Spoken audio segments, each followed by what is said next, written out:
জুলাই গণ অভ্যুত্থান ও তৎপরবর্তী অন্তর্বর্তীকালীন সরকার, এটা নিয়ে তো সারা দেশেই মোটামুটি অনেক আলোচনা হচ্ছে।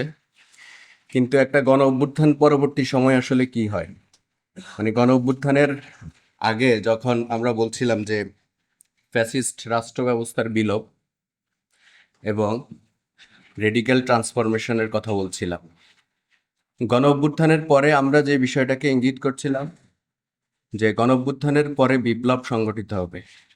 গণ অভ্যুত্থান বিপ্লব না। গণ অভ্যুত্থান এবং বিপ্লবের মধ্যে এই পার্থক্যগুলো করা উচিত। 1969-এ গণ অভ্যুত্থান হয়েছে, দেন 1971 একটা বিপ্লব হয়েছে। এটাকে বিপ্লব বলছিলেন তালুকদার মনিরুজ্জামান, যে দ্য বাংলাদেশ রেভলিউশন। আপনার সাউথ কোরিয়াতে 1980 একটা গুয়াংজু একটা রেভলিউশন হয়েছে, মাস আপরাইজিং, স্টুডেন্টদের লিডার মধ্যে দিয়ে। ওটার মধ্য দিয়ে সাউথ কোরিয়ার কোনো রিফরমেশন ঘটে নাই। তাদের এই রিফরমেশন আনতে আরো 7 বছর অপেক্ষা করতে হয়েছে। 7 বছরের পরে 1987-এ সেখানে আবার আরেকটা মাস আপরাইজিং হয় স্টুডেন্ট এবং পিপলসের অ্যালায়েন্সের মধ্য দিয়ে।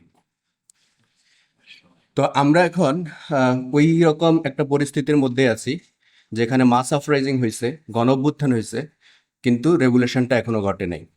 রেগুলেশন যদি ঘটতো তাহলে রাষ্ট্রের নিয়ন্ত্রণ যারা রেগুলেশন করছে তাদের হাতেই থাকতো। এটা রেভলিউশনারি গভর্নমেন্টও না। এবং ছাত্রদের, আমরা যে ছাত্রদের গণ অভ্যুত্থান বলছি, ছাত্র জনতার গণ অভ্যুত্থান, ছাত্র জনতার গণ অভ্যুত্থানের রিপ্রেজেন্টেটিভ সেখানে সর্বসাকুল্যে 20 থেকে 30%।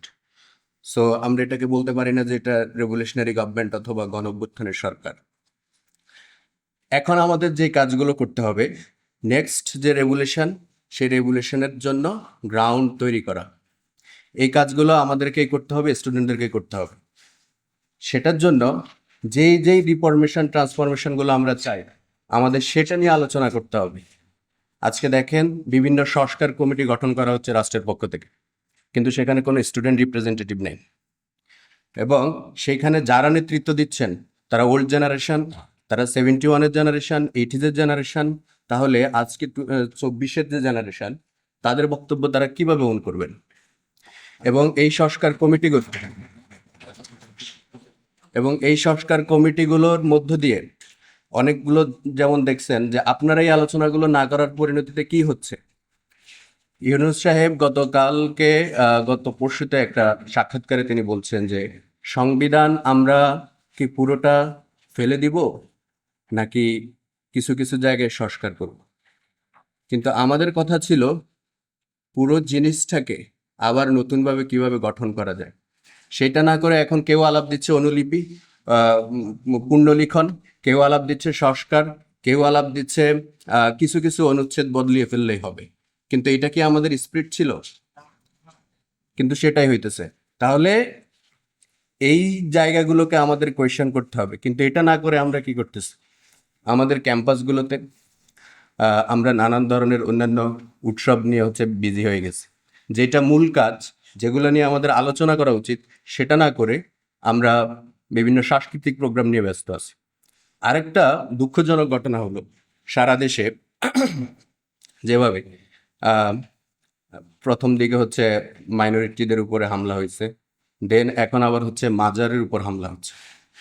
এটা নিয়ে কোথাও কোনো ধরনের ডিসকাশন নেই। ছাত্রদেরকে তো এগুলো প্রতিরোধ করতে হবে। আমাদের যে বৈচিত্র্য, আমাদের সংস্কৃতির মধ্যে যে বৈচিত্র্য, সেই বৈচিত্র্যগুলো আমাদের রক্ষা করতে হবে। এটা যদি আমরা না করতে পারি, তাহলে গণঅভ্যুত্থান এবং বিপ্লবের স্পিরিট কোনোটাই রক্ষা করা যাবে না আগামী দিনে। যেটা সব থেকে গুরুত্বপূর্ণ আমাদের সংস্কৃতিতে, সেটা হলো আমি মনে করি আমাদের এই মাজারের যে অ্যাস্থেটিক এবং আর্কিটেকচারাল বিউটি, সেটা অনেক মসজিদের থেকে অনেক বেশি সুন্দর। কিন্তু আমরা সেগুলোকে এখন ধ্বংস করে দিচ্ছি। এটা কেন? এবং এই কালচারের মধ্য দিয়ে আমরা পুরো ইন্ডিয়ান, সাউথ এশিয়ান কালচারের সাথে আমরা এঙ্গেজ হইতে পারি, সেটাকে আমরা নষ্ট করে দিচ্ছি। তাছাড়া এটার কনসিকুয়েন্স শুধুমাত্র তো আমাদের নিজেদের বৈচিত্র্যের মধ্যে প্রভাব ফেলে না, এটা একই সাথে আমাদের এখনকার সময়কে প্রশ্নবিদ্ধ করে আন্তর্জাতিকভাবে, যে আমরা এখানে কি চাচ্ছি। এটা কি আরেকটা আফগানিস্তান হয়ে যাচ্ছে? এটা কি আরেকটা সালাফাইজেশনের উদ্ভব হচ্ছে এখানে? সো এই কোয়েশ্চেনগুলো আমরা কেন ফেস করব? আমরা তো আমাদের রাষ্ট্রকে ইরান এবং আফগানিস্তান বানানোর জন্য গণ অভ্যুত্থান করি নাই। আমাদের রাষ্ট্রের মধ্যে আমাদের এক এবং হচ্ছে বৈচিত্র্যতার মধ্যে যে সৌন্দর্য, আমাদের সেটাকে রক্ষা করতে হবে। এবং প্রতিটা কালচার যদি আমরা ওন করতে না পারি, আমরা এই অঞ্চলে টিকতে পারবো না। খুব স্পষ্ট এটা আমাদের বুঝতে হবে যে Bengal was the basin of civilisations. এই বেঙ্গল ল্যান্ডে বুদ্ধিস্ট সিভিলাইজেশন তার স্ট্রং কালচারাল ইনফ্লুয়েন্স ছিল, এখানে সনাতনী কালচারের ইনফ্লুয়েন্স ছিল, সেগুলো আমাদেরকে ওন করতে হবে। এটা যদি আমরা না করতে পারি তাহলে বেঙ্গলের যে হিস্টোরিক্যাল সিগনিফিকেন্স এটা আমরা রক্ষা করতে পারবো না। এবং বেঙ্গল ঐতিহাসিকভাবে গুরুত্ব ছিল এই কারণে, আপনারা যদি সুলতানি আমলের সময়গুলোকে দেখেন, আমাদের মধ্যে এখন এটা নিয়ে হচ্ছে অনেক কুধারণা এবং কুতর্ক জন্ম নিচ্ছে। যেমন এই হোসেন শাহর শাসনামল, সেই শাসনামলে সংস্কৃতির যে বিপ্লব ঘটছে বেঙ্গলে, এটা সর্বজন গৃহীত এবং সমাদৃত বিশ্বব্যাপী। এটার কারণ কি? কারণ হচ্ছে তখন এইখানে সাংস্কৃতিক বৈচিত্র্য রক্ষা করার জন্য তিনি নানান উদ্যোগ নিয়েছিলেন। কিন্তু আনফর্চুনেটলি ওনার এই শাসনামলকে এখন নানানভাবে ব্যাখ্যা করা হয়। মাওলানা আকরাম খাঁ ব্যাখ্যা করছিলেন 1940 সালের দিকে যে দূষিত ইসলাম, কারণ হচ্ছে ওইটা নাকি পিওর ইসলাম ছিল না। ওই হুসেন শাহ পিওর ইসলাম করেন নাই, তিনি শুদ্ধবাদী ইসলাম করেন নাই, তিনি সংস্কৃতির মধ্যে হচ্ছে অন্যান্য ইসলামী সংস্কৃতির মধ্যে অন্যান্য সংস্কৃতিকেও এঙ্গেজ করছেন। কিন্তু এটা তো প্রবলেমেটিক। কেন আমরা হিস্টোরিক্যাল ওই জায়গাগুলোকে এভাবে ব্যাখ্যা করব? এটা যদি আমরা এইভাবে শুদ্ধ সংস্কৃতি খুঁজতে যাই, শুদ্ধ সংস্কৃতি খুঁজে তো আমরা আমাদের সাংস্কৃতিক যে ঐতিহ্য সেটাকে সুরক্ষা করতে পারবো না।